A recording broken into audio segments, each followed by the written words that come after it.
국내 스픽스 시청자 여러분 안녕하십니까? 3.1절 연휴 잘 보내고 계십니까? 대한독립 만세를 외치면서 그야말로 친일 매국 세력들에게 아주 큰 경종 일침을 울려도 시원찮은 판에 소위 매국 좀비들의 마이크 잡은 목소리가 많은 국민들의 귀를 어지럽게 더럽히고 있습니다.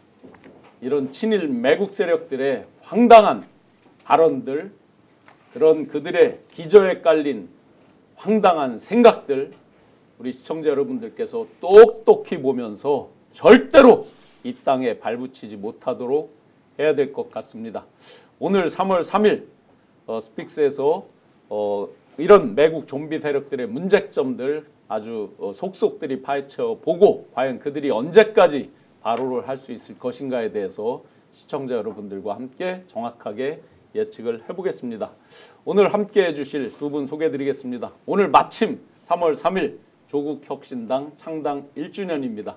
맹활약하고 계신 우리 윤재관 대변인님 소감과 창당 1주년 소감까지 한번 인사 곁들여 주시죠. 네, 안녕하십니까, 윤재관입니다. 갓난아기가 돌을 맞이했습니다. 당을 만들어 주신 것도 국민이고 돌잔치를 할 수 있게 해주신 것도 국민이어서 너무너무 감사드리고요. 진심으로 정말 감사드립니다. 저희들의 도전은 상당히 무모한 것으로 다들 인식을 했습니다만은 총선에서의 좋은 결과 그리고 앞으로의 대선에서도 이제 역할을 제대로 해야겠다는 생각을 계속하고 있고요. 지난 1년 전에 생각해 보면 윤석열 검찰 독재 정부를 빨리 종식시키기 위해서 모두가 다 파란 불꽃이 돼가지고 다 불태워버리겠다, 저들을 불태워버리겠다라고 하는 저희들의 각오 그리고 결연한 의지들을 1년 동안 실천하는 시간이었고, 그게 이제 곧 다 불타 없어질 그들의 모습을 보고 있기 때문에 참으로 다행스럽다고 생각하고요. 앞으로도 더 우리 사회의 진보와 우리 세력의 그 헌정 질서를 지키고자 하는, 민주주의를 지키고자 하는 세력들이 국가를 반듯하게 운영하는 데 있어서 조국혁신당의 하는 역할, 그 역할에 대해서 최선을 앞으로도 다하겠다, 이 말씀을 꼭 드리고 싶습니다. 네. 시청자 여러분 너무 감사했습니다. 네. 앞으로 더 맹활약을 기대하고 네. 오늘 보니까 1주년이라 그런지 새신랑 새로 새신랑 장가가듯이 예복처럼 아주 멋지게 양복도 다 파란 딥블루죠. 짙은 파란으로. 저희들이 파란으로 했는데 그동안 했던 파란보다 조금 더 짙은 파란을 주장했던 이유는 보다 선명하고 더 빠르고 그리고 더 명징하게 검찰 독재 정부를 빨리 종식시키기 위한 노력을 하겠다는 의미로 더 짙은 파랑 이것을 내걸었던 건데 그게 뭐 평가는 되겠습니다만은 실천에 옮겼다, 이 정도는 평가해 주시는 것 같아서 너무 감사드리죠. 네. 예. 매국 좀비 세력 내 이놈들 감히 어딜 오늘 저 스픽스 방송 마치자마자 중앙대학의 탄핵 반대 세력들을 응징하러 간 우리 안진걸 소장님, 우리 윤재관 대변인님은 조국혁신당 1주년 기념식으로 여러분 신영환 교수님 여러분 매불쇼로 그러니까 스픽스 딱 보시고 끝까지 보신 다음에 매불쇼로 좀 이따가 나가시고, 저는 제 모교인 중앙대에 극우 폭동 세력, 근데 사실은 제 앉아도 보니까 졸업생이에요. 재학생들은 찬성하는 사람이 거의 없는 거죠. 졸업생이 또 선동을 한 건데 한 명이. 근데 보니까 극우 유튜브들하고 또 신남성연대, 배인규 등등이 가서 또 난리를 필 거로 지금 추정이 되거든요. 조금 뭐 고개를 숙이는 듯이 쇼를 하더니 서부지법 폭동 난동 사건에 제가 깊숙이 연루됐으면서 아닌 척하려고 그랬던 거잖아요. 뭐 방송도 안 한다면 그랬는데 아닙니다. 지금 또 곳곳에서 뭐 여야대에서 여학생들 상대로 무자비한 폭력을 행사했잖아요. 이어서 오늘은 중앙대에서 그런 짓을 할 것 같아요. 근데 보니까 재학생, 졸업생, 지역 주민들까지 지금 이제 중앙대 수백 명 모인다는 거예요. 극우, 내란, 폭동을 선동하거나 지지하는 세력이 흑석동에서 중앙대 교정에서 그런 망동을 못하게, 그래서 저도 이제 끝나자마자 가려고 하는데 벌써 극우 세력들 와가지고 사람은 작은데 대형 스피커로 학교나 주민들을 괴롭히고 있다는 무대뽀죠. 그 원래 예. 소음도 다 규제 해야 기준치를 되는데 맞춰야 되는 경찰들이 건데. 그런 부분은 좀 강하게 좀 제지도 해줘야 되는데 반사회적 집회잖아요 사실상. 네. 또 국민을 괴롭히는 집회고 이대에서도 보시지 않았습니까? 그렇죠. 얼마나 그 추악한 난동을 벌였습니까? 그래서 오늘 저도 끝나자마자 달려가서 네. 반드시 몰아내고 이것도 작은 승리거든요. 작은 승리를 우리 애청자들과 공유하도록 했습니다. 네. 저 PD님 우리 안진걸 소장님 얼굴 좀 한번 클로즈업 좀 해주세요. 얼마나 고생하셨으면 입술이 들었었어요. 시청자 여러분 큰 격려 한번 부탁드리겠습니다. 그러니까 이게 제가 예전에는 안 생겼는데요. 네. 어느 순간부터 피곤하면 생기더라고요. 네. 그러니까 면역력이 떨어지고 피곤하면 생기고 한 번 생기면 이게 더 자주 생긴다더라고요. 네, 네. 입술 물집. 네. 뭐 영어로는 헤르파스인가? 네. 부끄럽습니다. 아이고. 요즘 계속 집회하고 또 네. 저기 밤새 또 동네 경제 살리는데도 네. 또 주력하고. 그렇죠. 그래도 오늘 조국혁신당 1주년이니까 네, 네. 제가 특별히 또 이거 갖고 왔어요. 탄핵령 인생 회복, 네. 국민의힘 해체해라. 네.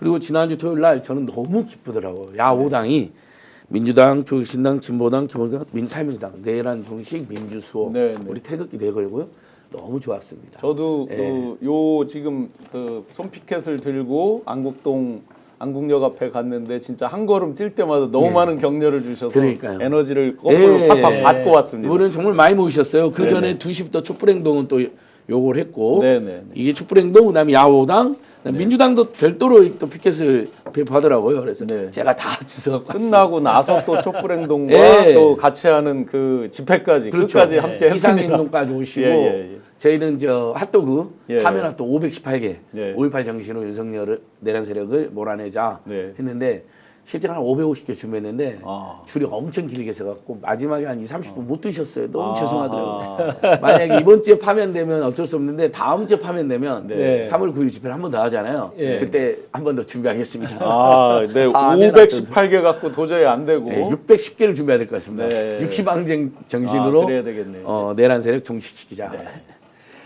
너무 이렇게 수고해 주시면서 입술까지 불어트도록 노력하는 많은 분들의 숨은 노력이 있기 때문에 곧 결정이 잘 될 것 같습니다. 지금 시작 단계에서 8,100분 함께 해주고 와우. 계십니다. 네. 감사합니다. 예, 그 조국혁신단 1주년 응원 격려하는 글들도 많이 있고요. 감사합니다. 또 조국 대표님, 송영길님, 사면 신소희님께서 글 주셨습니다.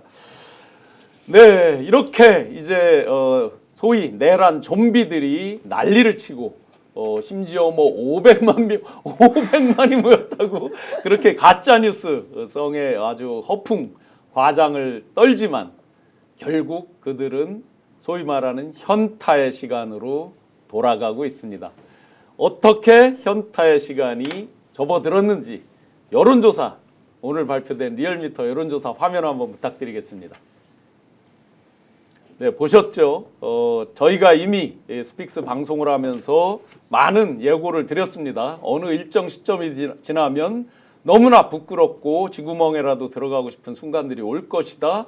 생각보다 빨리 오는 모양입니다. 대변인님 어떤 지금 네. 보면 차이가요. 지난주 대비해서 한 6% 이상 올라가고 떨어지고 확 벌어졌습니다. 그러니까 지난 1월에 저희들 방송을 통해서도 저 여론의 변화가 오히려 네. 우리들에게 보약이 될 것이다. 그리고 저들에게는 그렇죠. 폭락각으로 갈 것이다 이후에 그런 얘기를 했던 이유 중에 하나는 옳은 길을 가는 사람들이 잠시 돌부리에 넘어진다 하더라도 흔들린다 하더라도 결국은 승리하게 되어 있는 것이다. 특히나 지금은 민주주의를 지키느냐 안 지키느냐, 민주주의를 파괴하느냐의 싸움이기 때문에 반드시 우리가 승리할 것이고 그 흐름은 곧 바뀔 것이다라고 했는데 생각보다 빨리 바뀌는 것 같고 그래서 결국 국민들을 믿고 따박따박 해야 될 일을 하는 그런 정치를 하는 것이 정답이다라고 하는 정치의 가장 기본 원칙을 다시 한번 국민들께서 증명해 보여주시고 있다 그렇게 생각이 듭니다. 네, 행복한 세상을 위하여님께서 500만이 아니라 그냥 5천만이라고 아직 크 주셨습니다. 지금 이제 저 정당 지지율이 저 정도인데요. 저 이재명 대표님 지지율 한번 보여주실래요? PD님 저 박스 하나 준비하셨어요? 박스권 했는데 그동안 박스권 안에 갇혀 있다. 그래서 우리가 해볼 만하다라고 이제 내란 좀비들이 많이 이야기를 했었는데 박스를 제가 한번 뚫어 드리려고 했는데 이미 박스권을 돌파하고 나가고 있습니다. 어떻게 해석하십니까? 예, 뭐 다자 대결에서는 거의 50%에 근접하고 네, 네. 양자 대결에서는 다 50%를 넘어섰는데 맞습니다. 국민들 입장에서도 민주당이나 이재명 대표에 대해서 비판하거나 또 이렇게 좋아하지 않는 분들이 분명 계시죠. 네. 충분히 또 그런 의견도 존중받아야 되고요. 다만 이제 파면이 이제 사실 빠르면 이번 주 3월 7일 네, 그래서 3월 7일 대통령이 파면된다 해서 옛날 화투 용어 37망통 3망칠 합치면 0이 되니까 그걸 우리가 망통이라고 그랬는데 네. 한자로 보면 망할 망자 대통령 통자에서 그러네요. 대통령이 파면된다. 37망통 38광땡. 네. 3월 8일부터는 우리 국민들이 광명이 온다. 이제 이런 신조어도 우리가 만들어봤는데 다가오면서 국민들께서도 이제 마음을 또 정하지 않겠습니까? 아무래도 저 30% 정도의 사실 윤석열을 지지하는 것까지는 우리가 해야 되는데 윤석열이 부정선거를 주장하고 내란 폭동 계엄을 저질렀는데 그것마저도 콘크리트 지지하는 분들이 있다는 건 너무 슬픈 일인데 네. 어떻게 보면 그 25에서 30%의 비성적 지지를 제외하고는 특히 중도층들은 예. 갈수록 탄핵 찬성과 내란 규탄이 높아지고 있다. 그럼 당연히 내란의 지속과 폭동을 지속적으로 선동하는 이번 3.1절 집회에도 이 극우 세력들이라든지 일부 애국된 기독교 그다음에 국민의 의원들이 얼마나 망동과 망발을 일삼았습니까? 막 그렇죠. 헌재를 때려부시하는 말도 하고 이건 보수가 아니라 네. 정말 극우도 못 되는 정말 매국 폭동 좀비에 불과하는 거거든요. 그래서 결국은 중도층들과 합리적 보수층들은 다 등을 돌리고 우리 민주당이나 조국혁신당 등 범야권 세력에 대해서 좀 더 마음의 문을 열고 네, 네. 그래서 이번에는 한번 맡겨보 내란을 종식시키려면 내란을 지속하자는 세력, 폭동을 선동하는 세력을 지지할 수는 없거든요. 그들과 선을 서서히 더 그으면서 민주당 또 우리 조국혁신당 또는 범야권 지지로 또 유력 후보인 이재명 대표에 대한 지지율이 이렇게 좀 더 올라가는 급격히 올라가지는 않는다 하더라도 네, 서서히 올라가는 여론 지형의 변화를 지난 주말 이번 주에는 느낄 수 있었다고 봅니다. 네, 조국혁신당의 큰 역할도 뭐 당연히 전체적인 상승 견인차 역할을 했다라고 생각을 합니다. 우선 한 네. 분 한 분씩 볼까요? 전체 비교 말고 이제 소위 내란 좀비 세력에서 가장 1등을 달린다고 하는 김문수 전체적으로 나열했을 때는 18.9%인데 1대1로 한번 보고 후계자를 김문수로 했다? 아니다. 여러 말이 있습니다. 대변인님 어떻게 보십니까? 뭐 구치소에서 후계자를 찍었네 말았네 뭐 여러 이야기가 있습니다. Thank you so much. 예. 이런 생각이 들었어. 김문수는 보수 대개멸을 가져올 상징적인 인물이죠. 예, 예. 그러니까 윤석열의 시즌 2가 계속 이어진다는 건데 당연히 그러면 아마 보수는 분열을 할 것이고 보수라고 하게 되면 극우들이 이제 분열을 하겠죠. 조금 온건한 극우와 완벽한 극우가 좀 구분되는 현상이 벌어지지 않을까라는 생각이고 그렇게 되면 이제 그 민주정부 그 제4기 민주정부가 일을 하는 데 있어서 걸림돌이 많이 없어지는 측면도 있겠죠. 그래서 사실은 저는 김문수가 되는 거는 역사적으로 보면 대단히 그 바람직스럽지는 않지만 제4기 민주정부가 해야 될 일을 초기에 제대로 하기 위한 기반을 저들이 스스로 깔아주고 있다. 이런 생각도 같이 하게 됩니다. 그러나 김문수가 되는 거는 정말 제가 보고 싶지 않은 건데 네, 좀 네. 상대라고 하더라도 아무리 국힘이라 하더라도 좀 인정할 수 있는 사람이 나와서 서로 간의 자웅을 제대로 겨뤄보는 그런 경쟁을 해보고 싶은데 저런 분하고 경쟁을 한다는 게 그 자체가 사실 네. 그 어불성설이고요.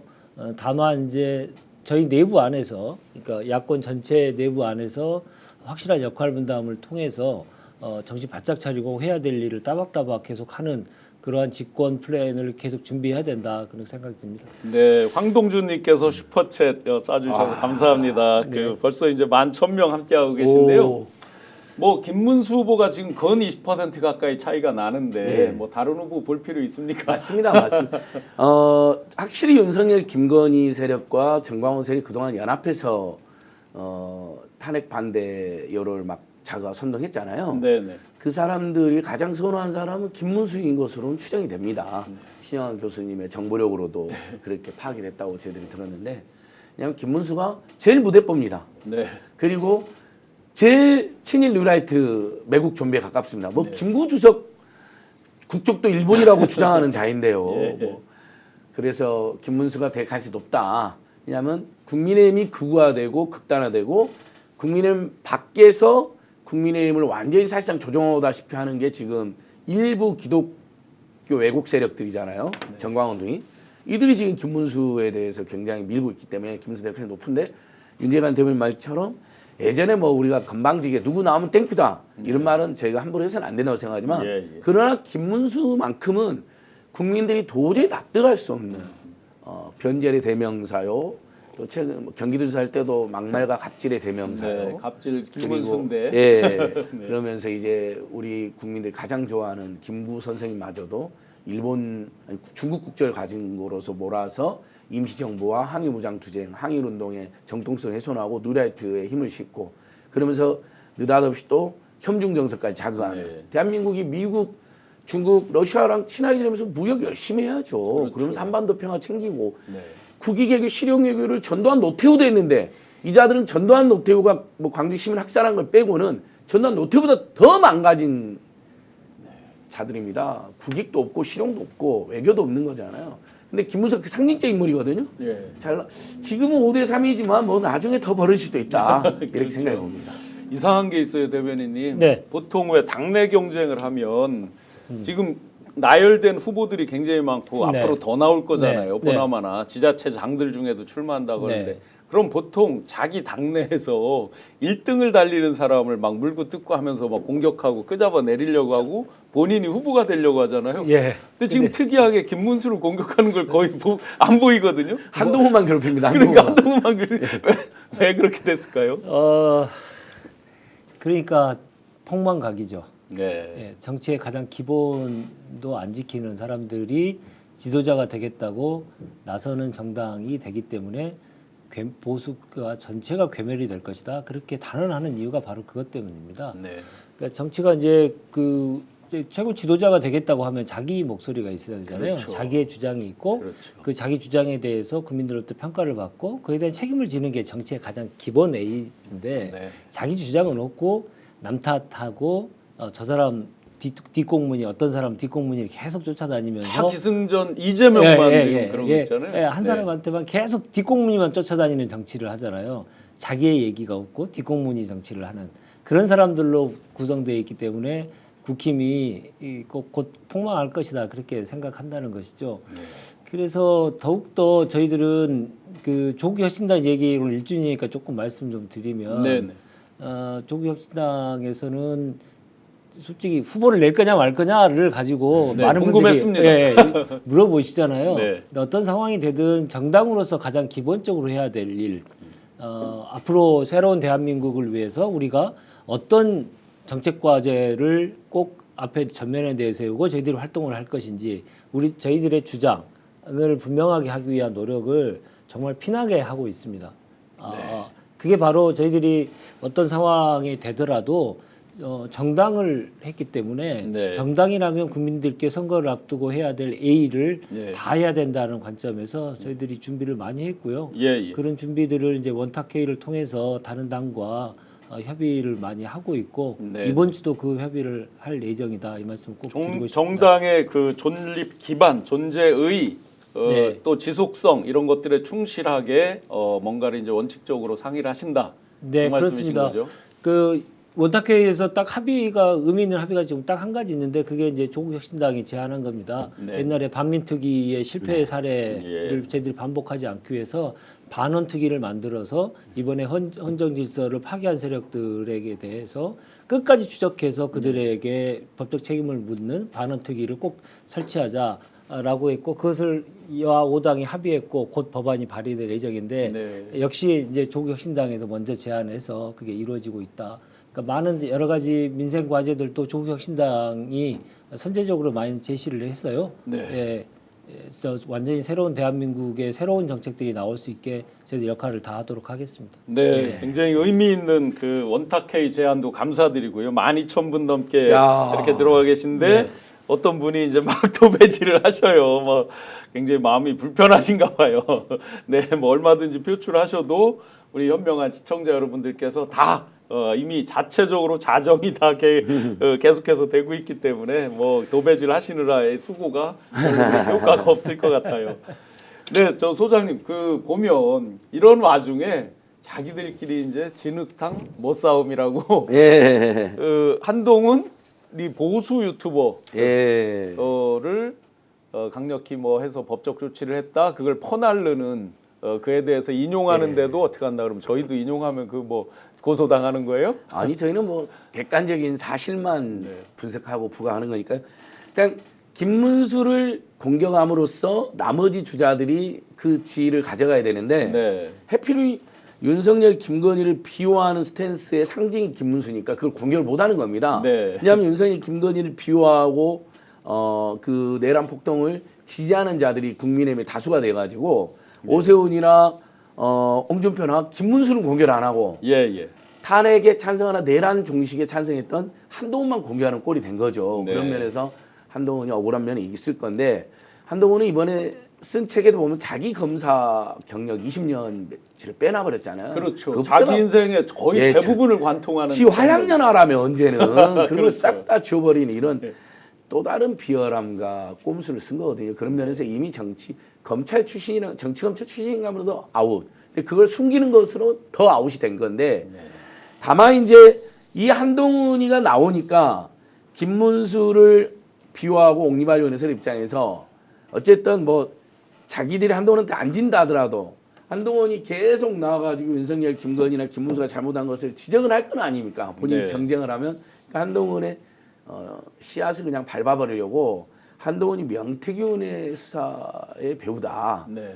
친 한동훈 검사들이 명태균과 짜고 이제 명태균 보균자라고 하잖아요. 네. 그 이제 홍준표, 뭐 김건희, 윤석열, 뭐 오세훈 다 보균자들인데 비교적 보균이 덜 된 네. 한동훈이가 친 한동훈 검찰들하고 짜고 지금 수사를 강행하고 있다. 네. 이런 음모론을 제기한 거죠. 네. 저희들이 보기에는 수사를 안 했지 않습니까? 네, 김건희도 쏙 빼고 홍준표, 오세훈도 거의 다 봐주다시피 했는데 제대로 하지도 않았는데. 근데 한동훈이가 자기가 아무리 검찰 출신이지만 지금도 남아있는 검사들 배후 조정해서 나머지 친다? 이것은 뭐 가짜 뉴스에 가깝겠죠. 그런 면에서 한동훈이 억울하니까 네. 이제 그 극우 유튜버 서정욱 TV를 이제 고발하겠다고 그런 것 같은데 뭐 저희는 뭐 원래 저희 쌈은 말려야 되는데 이런 쌈은 안 말리고 싶어요. 네. 근데 그냥 진흙탕에서 네. 그냥 뒹굴고 이전투 열심히 하시라. 국민들에게 보여줄 수 있는 게 이자들은 비전이 없거든요. 그냥 맹목적인 어떤 권력력을 가지고 네. 이전 투구 하는 거 외에는 원래 특기가 없어요. 계속 잘 싸웠으면 좋겠습니다. 흔히 이제 코끼리는 생각하지만 선거 전략, 예. 마케팅 전략에서 많이 쓰는 얘기인데 이렇게 해서 본인을 공격한 보수 유튜버 서정욱 씨를 고소했다 또는 뭐 인용해도 문제가 된다라고 했을 때는 더 많은 사람들에게 생각을 그렇죠. 나게 만드는 거 아닌가요? 한동훈이가 제2의 윤석열 비슷한 성적을 가지고 있습니다. 네네. 비록 위헌 불법 비상계엄은 반대했지만 뭐 느닷없이 뭐 이재명이가 더 네. 계엄을 할 위험한 인물이라고 아니 지랑 같이 손잡고 비상계엄을 해제한 사람한테 그리고 원래 본회의장 국회의원이 아니 못 들어가는데 거기 같이 손잡고 들어가서 함께 이기를 극복 노력한 사람한테 돌아가자마자 그런 막말하면 되겠습니까? 네. 한동훈이 남의 비판 못 참고 지가 제일 잘났다 생각하는 윤석열 비슷하잖아요. 네. 그러니까 물론 말도 안 되는 가짜 뉴스로 공격받는 거지만 무조건 이 사람도 막 욱 하는 성질로 고소고발부터 하는 제2의 윤석열이라는 게 또 드러난 것이죠. 경로. 예. 우리가 많이 그렇죠. 보던 경로. 지랄. 네. 지랄. 예, 민중적 용어로는 지랄입니다. 경로는 너무 얌전합니다. 네. 개지랄. 13,000분 정말 감사드립니다. 이런 와중에 이제 신문윤리위원회에서 마치 이제 양비론처럼 펴면서 뭐 굉장히 따라잡았다, 역전시켰다. 뭐 김문수 후보가 이재명 대표를 김문수 장관이 이재명 대표를 뭐 역전시켰다. 이런 이제 뉴스를 낸 그런 뉴스에 대해서 주의를 준 이런 것도 있습니다. 그래서 우리가 이제 그동안에 가짜 뉴스들에 대해서 굉장히 조금은 이제 확실하게 어떤 게 진짜고 어떤 게 가짜다가 이제 판명되는 그런 시간들이 온 것 같습니다. 이렇게 정말 자기들도 모르는 사이에 신압으로 나락으로 빠지고 있는데 나락으로 떨어지는 것도 모른 채 연단에 올라가서 마이크를 잡고 헌재 국가기관을 때려 부수자라고 하는 황당한, 그것도 그 전직을 보면 헌법 수호에 천병으로 있었던 사람들이 그런 연설들을 하고 있습니다. 화면 한번 보시겠습니다. 공수처 선관위 헌법재판소 불법과 파행을 제행하고 있습니다. 이 모두 때려 부수셔야 됩니다. 쳐 부수자. 우리 역사는 어려울 때 우리 국민들의 피와 땀으로 이 나라를 지켜왔습니다. 자유 대한민국을 지키는 첫걸음은 윤석열 대통령을 석방하는 것입니다. 윤석열 대통령을 석방하라! 아니 지금 저분이 치안 정감 출신 아니셔요? 치안 정감이면 우리나라 이제 경찰청장 바로 그 밑에 네, 뭐 7명밖에 없다는 그런 뭐 자리고 그렇잖아요. 국정원에도 계셨잖아요. 국정원 차장도 네, 하셨고 차장도 있어요. 헌법수호의 최전방에 서 있었던 사람일 텐데 네. 저분들은 또 뭐 때려 부수자, 뭐 처단하라 뭐 이런 걸 좋아하는 것 같아요.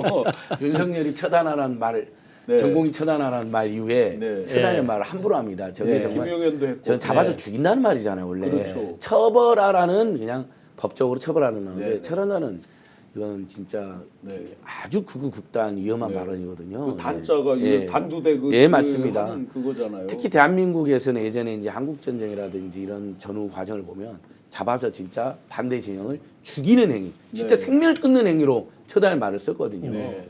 보통 우리가 생명을 끊지 않고 이렇게 뭐 몰아내거나 저기 축소날 때는 뭐 척결하자든지 네. 분쇄하자 이런 말을 쓰는데 처단은 원래 안 씁니다. 그래서 그렇죠. 굉장히 너무 위험하고 선동적인 경우인데 요즘에 아예 국민의힘은 입에 처단을 달고 살군요. 그것도 보수주의자는 자들이 주로 헌재 선관위 헌법기관만 처단하자고 네. 선동을 하고 있습니다. 공수처까지. 특히나 저 서천호라고 하는 저자는 사면 복권을 받아서 이번에 국회의원이 됐잖아요. 그렇죠. 예, 근데 사면 복권 받기 전에 행적들을 보면 최동훈 검찰총장을 사찰한 의혹들, 그리고 국정원 댓글 조작 사건을 수사를 방해한 것들, 그리고 희망버스 기억하시죠? 네. 예, 예, 희망버스에 대한 댓글 공작을 해서 법적인 처벌을 받았다가 이제 사면 복권이 돼서 소위 용서할 수 없는 악질 관련 그러니까 범죄들은 뭐 대한민국- 역관왕이 되겠네요. 예, 대한민국의 네. 반역사적 반민주적 행태와 국가 권력이 하지 말아야 될 선을 한참 넘어서 법적인 처벌을 받았던 대상자인데 이 대상자를 다른 사람이 아니고 윤석열이 사면복권을 해줘요. 2022년도에 사면복권을 해줘가지고 피선거권이 이제 회복돼가지고 국회의원이 된 거거든요. 네. 그러니까 저런 괴물을 만든 자가 바로 윤석열인 겁니다. 그러네요. 출발로 보면. 예. 저런 자들이 법적 처벌을 받고 제대로 그 사회에서 얼씬거리지도 못하고 이렇게 살아야 되는데 다시 광명을 가져준 자가 윤석열이고 그 윤석열에게 이제 보온하는 형태로 해서 저렇게 얘기를 하는 건데 대통령의 사면권을 윤석열이 썼던 사면권이 워낙 문제가 많이 있어서 많은 문제 제기는 했는데 그 문제 제기에 됐던 대상 중에 한 명이었던 겁니다. 저런 자들을 사면 복권을 시켜줬기 때문에요. 예. 여러 가지 그 재작년에 있었던 이 강서구청장 보궐선거에서도 마찬가지고 사면 복권 되지 말아야 될 자들이 사면 복권 되는 것까지도 뭐 정말 그 화를 참을 수가 없는데 그 자들을 다시 이 전면에 역사의 정면에 내세우는 그런 정치를 계속했기 때문에 윤의 그 죄가가 1, 2년 만에 끝나겠습니까? 100년이 가도 안 될 것이고 정말 연산군도 울고 갈 폭군이로 역사에 기록될 것이다 이렇게 생각이 듭니다. 저 서천호뿐만 아니라 이번에 과격 발언, 네. 정말 보수주의자로서의 어떤 애국심과 체제 수호, 또 헌법기관에 대한 존중이랑은 찾아볼 수도 없고 거기 누가 알면 옛날에 그 막 저 좌우 격돌기에 네. 국자 세력처럼 공공기관 다 쳐부수자 옛날에 국자 세력이 막 그렇게 막 혁명하자고 막 그러지 않았습니까? 인민혁명 거의 그 느낌이에요. 근데 그 발언자들이 대부분요 나경원 판사 출신이죠. 예. 장동혁, 김기현, 조배식 다 판사 출신들이에요. 근데 판사 출신들이 입법부가 완전히 좌경화됐대요. 제가 보기에는 아니 사법부는 정말 그동안 지금도 예전에도 없고 지금도 없고 너무 보수화돼서 문제라는 지적을 받거든요. 예. 어쨌든 법이라는 게 체제 수호의 기능이 있기 때문에 또 사법부는 늘 검찰이 기소하는 사람을 처벌하는 기능을 하기 때문에 아무래도 보수적 판결이나 체제 유지 판결이 많이 나오죠. 재벌 대기업에는 굉장히 관대하고 노동자 서민들은 가혹하고 이런 지적은 굉장히 많이 받았어요. 유전무죄, 무전유죄. 네, 네. 사법부가 좌익이 됐다는 이야기는 제가 처음 들어봅니다. 그렇죠. 제발 사법부가 한 번이라도 개혁성이나 진보 성향을 띄었다면 우리 국민들이 이렇게 사법부에 대한 분실은 없겠죠. 유전무죄, 무전유죄는 말이 안 나오는데 본인들이 그저 마음에 안 드는 윤석열이 잘못을 해서 체포되고 기소된 이 과정을 누가 주도했습니까? 아니 기소는 검찰이 했는데 검찰에 가서 따져라 이놈들아. 뭐 근데 무슨 헌법재판소와 사법부가 완전히 좌익 카리트에 됐다고. 그럼 나경원 씨 남편은 지금 어떻게 춘천지방법원장이 돼갖고 판사로 있는 겁니까? 그 좌익 판사입니까 그 사람도? 네. 다 대부분 자기들 옛날 서울대 법대 손후배들이 지금도 판사 제일 많은데 뭔 소리를 하는 거야? 다 보수주의자들인데. 그렇죠. 근데 이 사람들마저도 이 사람들은 어쩔 수 없이 윤석열은 너무 죄가 커서 기소를 안 할 수가 없고 재판을 안 할 수가 없고 파면을 안 할 수가 없게 된 거야 이놈들아. 이렇게 제가 한마디 해주겠습니다. 네, 그러니까요. 혜리님께서 서천호 제대로 미쳐라라고 말씀 주셨습니다. 네, 예, 꼭 바퀴벌레들이 없는 것 같지만 있을 때는 언젠가는 기어 나오잖아요. 스물스물. 스물스물 기어 나오잖아요. 홍준표 대구시장이 자주 했던 예, 말이에요. 예, 예. 지금 그 과정들을 보면서 이런 생각이 듭니다. 예. 그동안 그 숨지기고 있었던 바퀴벌레들이 다 한 마리씩 다 기어 나오고 있구나라는 생각이 들 정도로요. 네. 나경원 뭐 김기현 등을 비롯해서 이제 국민의힘의 그 소위 말 지도급 인사들이 갖고 있는 얼마나 천박한 생각을 갖고 있는지가 이번에 다 드러나고 있잖아요. 맞습니다. 네. 그래서 그거에 대해서 천인공노한 분노를 계속 느낍니다만은 이 기회에 정말 그 쌩얼들이 다 드러났기 때문에 이것들을 잊지 않고 분명하게 단죄를 하는 길을 가야 되고 그 길에 자고 오면 하면 안 되겠다라는 네. 생각을 더욱더 하게 됩니다. 그래서 조국혁신당의 이 선명한 이 구호들, 선명한 주장들이 더욱더 앞으로도 더욱더 또 필요하겠다라는 생각을 저는 개인적으로 하면서 더 열심히 해보려고 합니다. 네. 그 물광 말고 쌩얼이 드러난 발언들 몇 개만 한번 제가 말씀드려보겠습니다. 당대표를 지냈다고 하는 그것도 윤회의에서 당대표가 되기도 하고 또 윤회의에서 아웃도 되기도 한 김기현 전 국민의힘 대표 얼마나 외롭고 힘들었을까 눈물이 난다 라는 말을 했죠. 국민들이 얼마나 외롭고 힘들었을까는 과연 생각 안 했습니까? 나경원 원내대표도 하고 뭐 틈만 나면 계속 이제 또 대권에 도전하겠다고 하는 이 사회에 압력하는 기회주의자들을 분쇄해야 하겠다. 가장 기회를 엿보면서 틈만 나면 뭐 서울시장이다 대통령이다 나오는 사람 누굽니까? 장동혁 사무총장 했죠 아마. 일제시대 재판관보다 못하다. 그런데 지금 이 세 사람의 특징이 뭡니까? 김기현, 나경원, 장동혁 다 뭐 했어요 이분들? 판사 출신이. 판사 네, 출신이죠. 판사 출신. 아니 판사 출신 분들이 헌법재판관이나 예를 들어 대법원이나 이런 데를 욕하면 네, 어떻게 되는 거예요? 그러니까요. 본인 남편도 지금 네, 저거라면서요. 네. 지방법원장이라면서요. 지들도 옛날에 판사할 때 저렇게 막 저 자편향으로 했나 보죠 뭐. 도저히 자기들이 이런 발언을 해놓고도 아마 무슨 말을 했나 자기들이 과연 어떤 생각을 했나를 지금 전혀 감지를 못하는 것 같습니다. 그러다 보니 다른 사람이 하는 말에 대한 말꼬리 잡기에 급급합니다. 이재명 대표께서 이렇게 되면 뭐 노상원 수첩에도 있었죠. 뭐 백령도 사살 이런 거 있었는데 연평도 꽃게 영상 한번 보고 이어가겠습니다. 3일 내란의 밤이 계속됐더라면 연평도 가는 그 깊은 바닷속 어딘가쯤에서 꽃게밥이 아마 되고 있었을 것 같습니다. 다행히 여러분이 함께 목숨을 걸고 싸워주셔서 지금 이 자리에서 여러분과 함께 마음을 나눌 수 있게 됐습니다. 진심으로 개인적으로 감사드립니다. 여러분은 바로 위대한 대한민국 현대사의 진정한 영웅들이십니다. 이제 곧 이 땅에 울려 퍼질 주문을 미리 들려드립니다.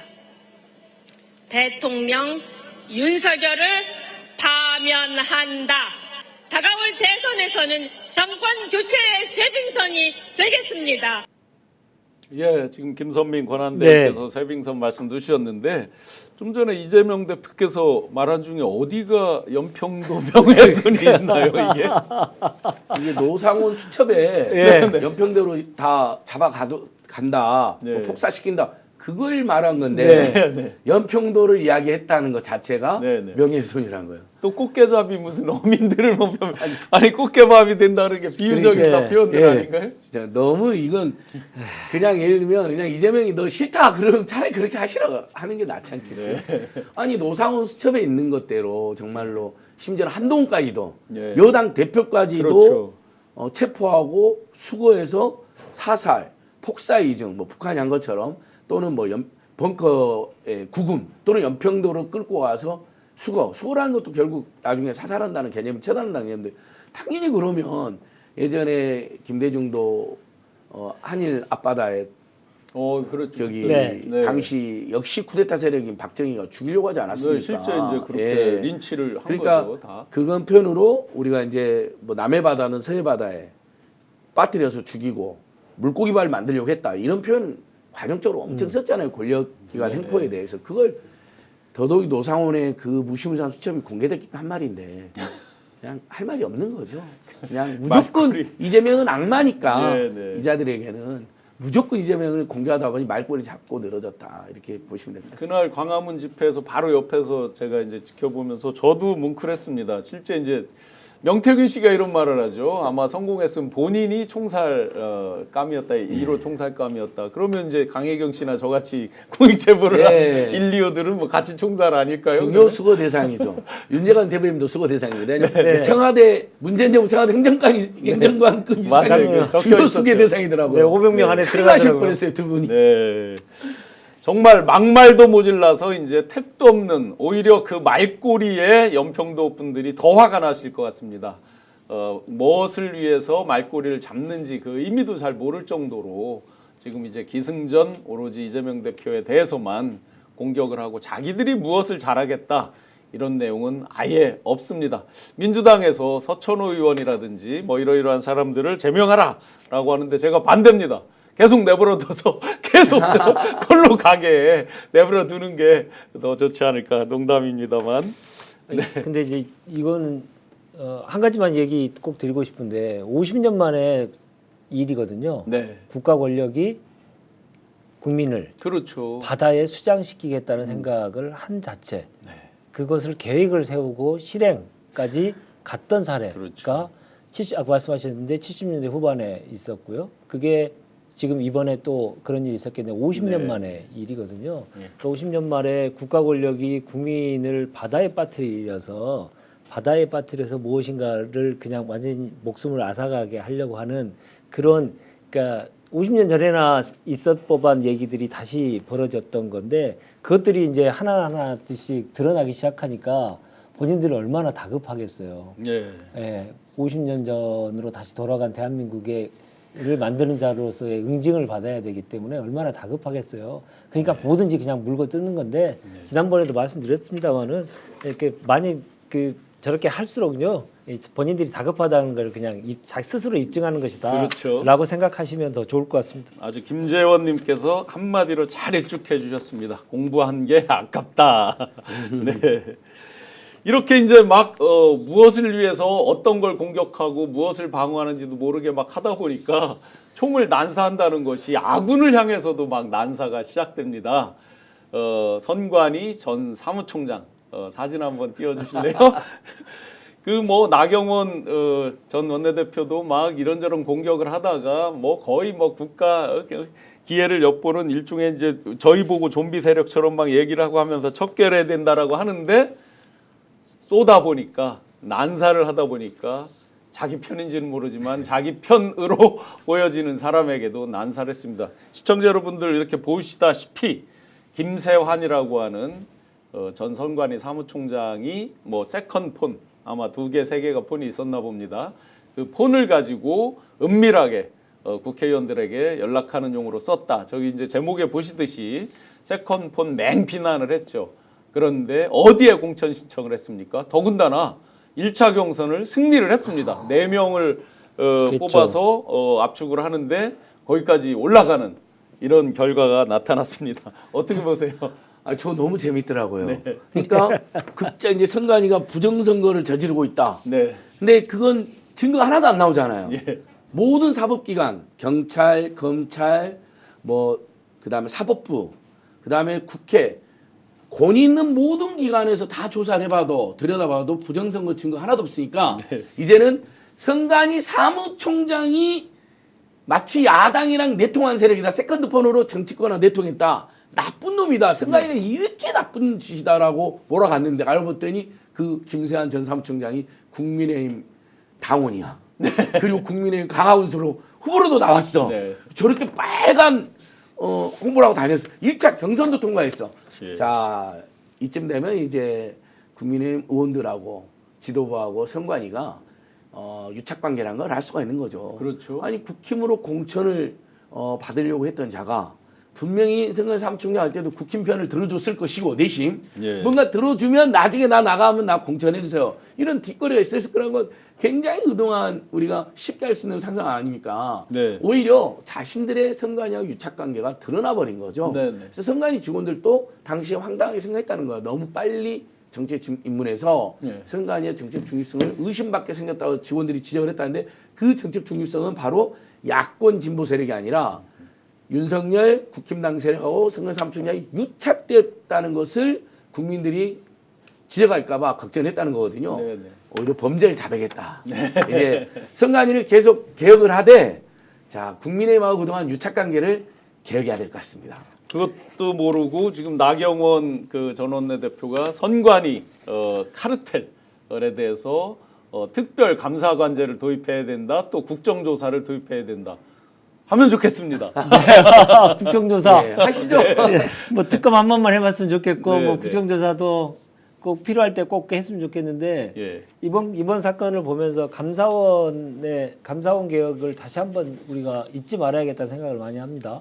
네. 감사원이 그동안 이 정부가 들어오고 나서 감사원의 그 감사원법에 의해서 조사를 함에 있어서 여러 가지 특혜들이 좀 있거든요. 네, 네. 예를 들어서 압수수색 영장이 필요 없다든가 사람들을 불러들여서 조사를 할 때 매우 용이합니다. 네. 왜냐하면 영장이 필요 없는 조직이기 때문에 그래서 검찰이 해야 될 일을 먼저 감사원이 한 다음에 감사원이 처벌 작업을 해주고 그것을 검찰에게 넘겨서 검찰이 기소하는 형태로 정적 제거를 위한 활용 도구로 정치적인 기관으로 감사원이 탈바꿈했죠. 예. 그래서 독립기관이 아니고 대통령의 심기를 보좌하는 기관으로 스스로 자임하는 그런 감사원인데 감사원이 최근에 이제 유병호 사무총장이 감사위원이 되고 난 뒤에 조금 조용히 했는데 네. 지금도 다시 정치의 최일선에 들어가서 정치에 영향을 미치고 그걸 가지고 그 결과를 가지고 또 국힘이 나발을 불고 하는 첫 번째 도구의 첫 번째 시작을 감사원이 다시 하고 있다. 네. 이 점을 좀 유념있게 보셔야 됩니다. 굉장히 중요한 지점을 저는 지적해 주셨다고 생각이 되는데요. 왜냐하면 윤희 비상계엄 내란 버튼을 누른 거에 어떤 핑계처럼 얘기할 때 주변 사람들한테 한다고 네. 해서 보도 나온 걸 보면은 뭐 장관마다 탄핵하고 하면서 쭉 나가다가 마지막 부분에 심지어 어떻게 감사원장까지 탄핵하냐는 식으로 말을 했단 말이에요. 그렇습니다. 예. 예, 그러니까 지금 말씀 쭉 설명 주셨지만 그러하니까 탄핵을 시킨 거 아니에요? 네.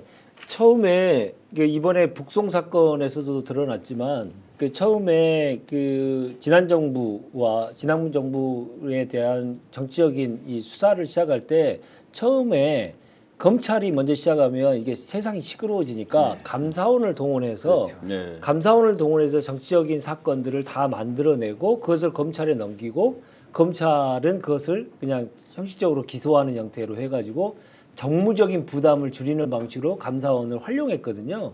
근데 그런 방식을 또 지금 활용하고 시작했다라고 하는 거기 때문에 이것은 지금도 아까 보이지 않는 곳에서 윤이 누구를 낙점했다, 김문수를 낙점했다 이런 네. 것처럼 보이지 않는 곳에서 권력이 계속 지금 작동되고 있다라고 하는 것을 증명하고 있는 사건이다 저는 생각합니다. 네. 그래서 이 건을 그냥 단순히 그들의 멍멍이 소리로 생각하지 말고요. 정적을 제거하고 야당을 탄압하고 민주주의를 말살하기 위한 국가 권력을 이용하는 방식의 새로운 패턴이 과거에 있었던 패턴이 다시 드러난 것이기 때문에 감사원에 대한 예의주시가 반드시 필요하다 생각이 듭니다. 네, 지금 1시간 50분 다 돼가도록 12,000분이 아주 열심히 열정적으로 해주시는데 두 분에 대한 격려 외에 저에 대한 격려도 각양각종님께서 감사드립니다. 오늘따라 유난히 지금 댓글을 제가 보다 보니까 실시간 댓글에서 굉장히 많은 소위 여기서 이제 이찍들 물러나라 이찍들아 정신 좀 차려 이모모님께서 이렇게 말씀해 주시듯이 굉장히 많은 이찍 분들이 들어와서 많은 댓글을 남기고 있는 것 같습니다. 교수님이 진행한다는 소식이 있고 그런가 본데요. 반가워서 오신 것 같습니다. 네, 이쯤에서 우리 시청자 여러분들께서 반드시 해줘야 될 일이 있네요. 이 일찍들을 계몽시켜 주십시오. 그들이 좋아하는 계몽령. 그러게요. 우리가 이 댓글로 좀 계몽을 시켜줘야 될 것 같습니다. 자, 이제 헌재 여러 예상 일자들이 이제 의견들이 오가고 있는데 소장님은 언제쯤 어떻게 될 것 같습니까? 저는 그러니까 이제 노무현 전 대통령 탄핵 선고가 10일 만에 있었거든요. 네. 그래서 2월 25일 변론 종결에다가 딱 10일을 합치면 3월 7일 금요일이더라고요. 3월 7일 금요일, 예. 그리고 금요일 날 했었잖아요. 네, 네. 박근혜 때도. 그래서 3월 7일이었을 가능성이 높다. 그래서 3월 7일이었으면 좋겠다. 그래서 아까 제가 말한 37 망통, 네. 38 광땡, 3월 8일부터 제발 좀 우리 이 내란성 불면증, 내란성 수면장애, 내란성 소화불량 좀 끝내자. 지금 한국은행 총재가요. 네. 한국은행 이번에 여러분 경제 성장률 1.9%도 말도 안 되는 수치인데 0.4%를 더 낮추면서 예.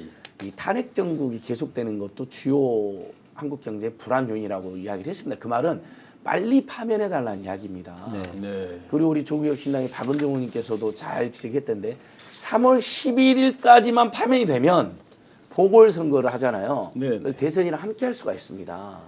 그러면 300억 정도의 예산이 절감이 그렇죠. 된다는 거예요. 그렇죠. 이것도 지금 대한민국 재정이 굉장히 윤석열 정권이 너무 무리한 대기업 슈퍼리치 감세라든지 또 세수 예측 실패로 또 물론 불경기도 일부 영향이겠지만 지금 대규모 세수 결손이 있지 않습니까? 네, 네. 거기서도 300억도 작은 돈이 아니죠. 우리 국내 400 몇 억이라고 예, 이렇게 그러니까 아마 말씀 주신 것 같아요. 다 더 하면 예, 예. 다 하면 3,400억이 될 것 같은데요. 네, 네. 그러면 저는 언제가 3월 7일 이번 주 금요일 아니면 3월 11일 안에는 꼭 결정을 내렸으면 좋겠다. 그래서 근데 이제 3월 14일 설도 많이 나오긴 하더라고요. 네. 그래도 다시 한번 37 망통 윤석열을 망하게 끝장을 내고 3월 8일 날 광땡이 나서 이제 대선을 하게 되면 이제 5월 7일이잖아요. 네. 5월 7일 날 딱 우리 범야권 중도 진보설이 승리한 다음에 5월 8일 날 부모님이랑 같이 네. 효도 여행 가고 아이고, 이렇게 꼭 좀 그랬으면 온 좋겠습니다. 가족이 행복했으면 좋겠습니다.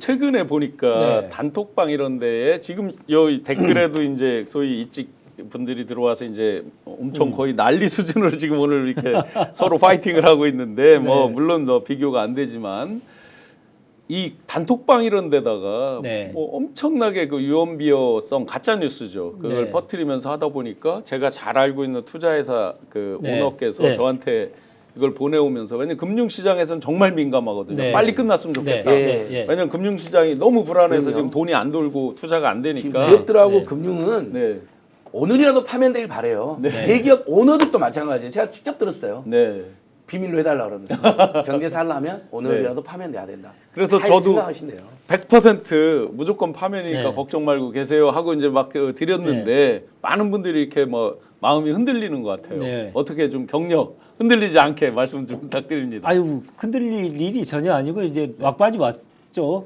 다 강물이 굽이쳐 흘러가다가 이제 바다로 곧 다 왔기 때문에 전혀 걱정하지 않으셔도 된다. 근데 빨리 돼야 되는 이유는 이제 몇 가지만 더 말씀드리면 그러니까 1.5%로 이제 하향 조정했는데 내년도도 1% 성장을 예상을 했어요. 네. 그러면 대한민국이 70년 만에 처음으로 2년 연속 1% 성장입니다. 아하. 그러면 우리의 잠재 성장률이 한 2% 정도 되기 때문에 네. 실제로는 경제가 역성장하고 있다는 거예요. 물가까지를 전체적으로 보면 뭐 완전히 역성장이라는 거죠. 네. 이제 그렇게 되면 민생이 어떻게 되겠습니까?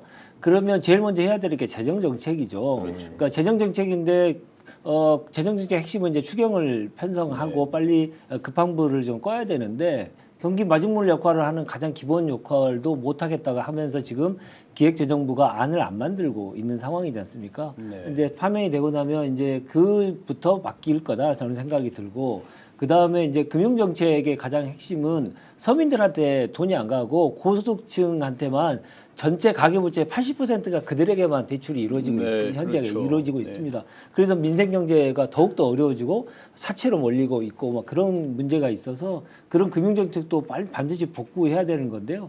그것도 역시 판면이 돼야 네. 공무원들이 움직일 수 있습니다.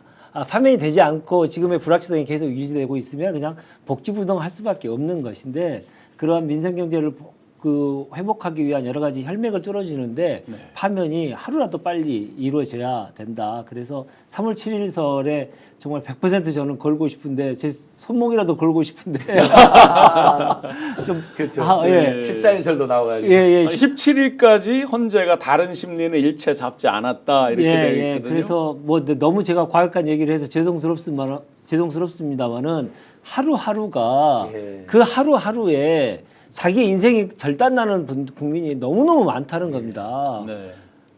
대한민국에서 은행이 중저신용자들한테는 20%, 30%밖에 대출을 안 해주고 70%, 80%는 고신용자들 네. 전혀 필요 없는 사람들에게 그걸 가지고 주식 투자하고 부동산 투기하고 하는 사람들한테 돈을 대주고 있는 이런 상태거든요. 네. 그래서 그분들의 하루하루가 절박한 국민들 생각하면 정말 하루라도 더 빨리 이 파면이 결정되기를 정말 소망하고 있습니다. 맞습니다. 네. 저기 진짜로 아마 이제 교수님도 기업가들 많이 만나시지만 저도 뭐 네. 이제 민생경영하면서 네, 이제 민생 크고 작은 측면에서 좀- 기업가들 만나니까요. 만나 보면 지금 웬만한 대규모 투자, 고용, 심지어는 부동산 계약 이걸 다 뒤로 미루고 있습니다. 예. 혹시라도 만약에 파면이 다 된다고 생각하고 있어요. 기업가들도. 근데 네. 혹시라도 안 돼서 만약에 이 내란수가 복귀한다면 경제는 대한민국 경제 정치 다 파고라니까 그것까지 감안해서 투자를 못 하고 있는 거예요. 무슨 그렇죠. 일이 발생하면 네. 경제에서 제일 무서운 게 불확실성이라는 건 이제 우리 초등학생들도 다 아는 상황이 됐잖아요. 지금 이게 너무 불안하고 불확실한 상황인 거죠. 그래서 오늘이라도 실제로 파면을 해주고 이미 논점은 다 끝났습니다. 뭐 위헌 불법 겸이라는 것은 뭐 국민의힘 내에서도 상당수도 겉으로는 말 안 한다고 속으로는 다 인정하고 있지 않습니까? 그래서 8대0이 거의 확실히 되는데 진짜 3월 6일이나 7일 정도로 끝내주셨으면 고맙겠습니다. 소장님께서 이제 민생경제 네. 현장을 많이 이렇게 보시는데 이재명 대표께서 이야기하는 그 우클릭이라는 것도 결국은 먹사니즘에서 이제 잘사니즘 그렇죠. 예. 우리 민생 경제에 대한 부분이잖아요. 근데 뭐 예를 들어 이제 상법 개혁 개정에 대한 내용들도 마찬가지로 전반적으로 이제 예. 그런 측면이 있는 것이고 마중물을 뭐 25만 원 뭐 했더니 자기들은 뭐 100만 원 얘기도 하고 뭐 그러니까요. 또 이상하게 하는데 자기들이 주는 건 괜찮고 야당이 주장하는 건 주고도 안 된다는 건 말이 안 돼. 민생 경제 현장에서 느끼는 가장 큰 어려움과 그런 부분을 좀 통계로 다 마지막 나오는데요. 네. 작년에 식당만 문을 닫은 게 10만 8천 개쯤 되거든요. 네. 이게 19년 만에 최대치고요. 법인 파산 작년에 최대치고요. 개인 파산에서의 신조조 최대치. 모든 게 최대치라고 나옵니다. 네. 신용카드 우리가 마지막에 돈 없으면 카드로 카드 하잖아요. 대출하죠. 장기론이든 네, 단기론이든 요것도 50조 가까이로 최대치고 근데 빌렸는데 당연히 돈이 없으니까 못 갚겠죠. 연체율도 최대치입니다. 네. 보험 깨고 적금 깨는 것도 최대치고요. 오죽하면 우리 국민들이 예를 들면 막판에 몰리니까 신용카드로 돈 빌리고 보험 깨고 적금 깨고 그러다 안 되면 파산회생 신청해갖고 채무조정하고 이렇게 살아남고 있는 거거든요. 작년 재작년에 10만 원 이하의 소액절도로 걸리신 분들이 10만 명 가까이 됩니다. 정말 생경절도거든요. 그냥 만 원, 2만 원, 뭐 사과 하나, 빵 하나 훔치다 걸린 분들이거든요. 오죽하면 그렇게 됐겠습니까? 그래서 네. 뭐 저희도 홍길동은행 같은 것도 만들어서 소액 긴급 무상으로 10만 원씩 가족 숫자대로 지원도 해드리고 있는데 한 350명 지원한다고 공고했는데 막 몇천 명이 신청을 하십니다. 정말 힘드니까 어떻게 소문 듣고 저한테 저희 민생경제연구소도 하루에도 수십 통씩 살려달라 도와달라 거기 가면 뭐 도움을 받는다고 소문이 났다 이렇게 연락이 오는데 정권이 지자체가 제대로 안 하니까 이제 민간에 막 살려달라 아우성이 오는 거죠. 그래서 신속 파면하고 어쨌든 임시정부잖아요. 과도 그 대선 그 관련 내각 최상목이 될지 한독수가 누구나 될지 모르겠지만 오로지 그들은 선거 관리하고 그 2달 동안은 서민 중산층 중소기업한테 지원하는 것만 추경 포함하여 그것만 해야 됩니다. 네. 그 2달 동안 국민이 더 죽어나갈 수가 있거든요. 그렇죠. 이렇게 민생경제 측면에서 정말 우리가 다 절박한 목소리가 곳곳에서 터져 나오는데 이들은 지금도 정신 못 차리고 그 한 줌도 안 되는 권력, 한 줌도 안 되는 그 지지자들에게 보내는 황당한 정치적 메시지로만 일관을 하고 있습니다. 이은미님께서 신용환 교수님 3월 7일 날 소주 한잔 해요. 저도 꼭 그렇게 되기를 바랍니다. 저 성함 잘 기억했다가 3월 7일 그날이 오면 함께 하겠습니다. 용태리님께서 72년생 안진걸 소장님 응원합니다. 아이고. 네. 아이고 창피합니다. 뭐 우리 대변인님 뭐 응원의 말씀을 하도 많아서 마지막으로 예. 아까 초두에도 인사 말씀드렸지만 지금 저 1시간 되도록 10,000분 넘게 안 빠져 나가고 계속해서 아마 개몽시켜 주시느라고 많은 댓글로 이렇게 전투를 해주셔서 너무너무 감사드립니다. 해밀턴 골드님께서 건희 술 땡기겠다 주셨는데 이제 오늘 3월 3일 조국혁신당 창당 1주년인데 우리 윤재관 대변인 마무리 말씀 한번 듣겠습니다. 다짐의 말씀. 네. 지나간 것보다 앞으로가 더 중요하다고 생각합니다. 지나간 결과를 가지고 저희들이 인정해달라는 말씀보다는 우리가 앞으로 해야 될 일을 좀 더 반듯하게 하면서 사랑받는 정당이 되도록 노력을 하겠습니다. 그런 차원에서 많은 분들이 걱정을 하고 계십니다. 후보를 내는 것이냐 안 내는 것이냐 이번 대선 때 어떻게 하느냐라고 많은 질문을 하실 텐데요. 저희들이 저희들의 권력을 만들고 싶고 저희들의 권력을 탐하기 위해서 정당을 만들었던 사람들이 아닙니다. 그리고 그러나 우리가 부당한 권력에게 분연히 맞서서 싸워서 그들을 제압하려고 하는 일에 대해서는 절대 좌고우면하지 않겠다라고 약속을 드렸고 앞으로도 그렇게 할 것입니다. 그리고 바른 권력을 쓰고 올바른 권력이 제대로 국민들 위해서 이 권력을 행사하는 그런 바른 정치를 하는데 저희들 노력을 할 것이고요. 그동안 후보 내느냐 안 되느냐 가지고 많은 걱정을 하신 분들에게 저희들이 그동안 한 번도 우리 역사에서 이렇게 시도되지 않은 혁신적인 방안을 저희들이 제시하면서 이번 대선에 어떻게 이 정권 교체를 위해서 기여할 것인지에 대해서 저희들의 고민을 말씀드리는 기회가 곧 있을 겁니다. 그 기회를 통해서 우리가 더 강해지는 야권 그리고 민주 헌정 수호 세력이 되도록 하는데 저희들이 최선의 노력을 역할을 다하겠다라고 하는 약속을 다시 한번 드립니다. 1주년 때 지난 과거보다는 앞으로의 남은 1년 대선 때 우리가 좀 더 그 정권 교체의 쇄빙선이 될 수 있도록 하는 노력을 열심히 하겠다는 오늘 결의를 다지고 있으니까요. 많이 좀 지켜봐 주셨으면 감사하겠습니다. 네. 함께 같이 끝까지 손잡고 하겠다는 다짐의 말씀 그리고 앞으로의 각오 등등을 잘 말씀 주셨습니다. 대변인께서 하신 말씀은 곧 그 당에 그렇죠? 그 당에 곧 발표가 있을 겁니다. 네. 예. 이영수님께서 탄핵 열차 초고속으로 초고속으로 탄핵되는 그날 우리가 함께 소주 한 잔 회식은 어디에서? 경성한우에서 함께 하겠습니다. 용산 자이몰 대구에서 가장 큰 한우 회식 장소 550석 단체 연회석까지 마련되어 있는 경성 한우에서 3월 7일 날 탄핵의 기쁨을 누리면서 함께 소주 한잔 할 수 있기를 아주 간절히 바라봅니다. 단체 회식 번호 예약 번호 053-573-8900번 경성한우 가성비까지 좋은 경성한우에서 함께 해주시면 감사드리겠습니다. 자, 그러면 3월 7일 날 탄핵 파면되는 그 간절한 소망을 담아서 제가 탄핵 파면 3월 하면 7일로 마무리하겠습니다. 나른한 오후를 3월 7일 기대하면서 화끈하게 깨우고 가겠습니다. 탄핵 파면 3월 7일! 고맙습니다. 감사합니다. 고맙습니다.